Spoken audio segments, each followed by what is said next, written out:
Polres Bolang Mongondo Utara langsung jadi sorotan usai sekretaris pribadi Kapolres AKBP Areis Aminullah mengaku diduga mendapat pelecehan.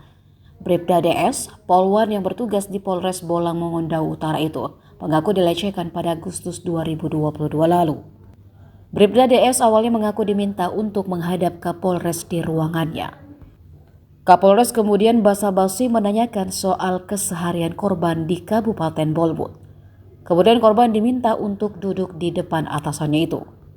Singkat cerita, sang AKBP Areis kemudian berdiri dan korban ikut berdiri juga. Korban berpikir bahwa atasannya tersebut akan makan siang.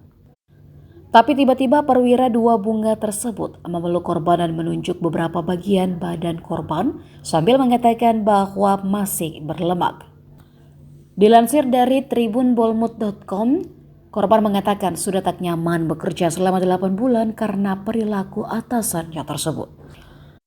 Bahkan pelecehan itu diakuinya tak hanya dilakukan satu kali.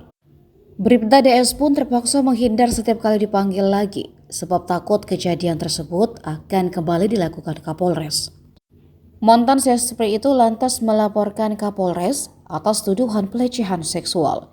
Tepat pada awal September 2023, korban kemudian menuliskan surat kepada Kapolda, Irjen Pol Setion Budianto, dan Propam Polda Sulut.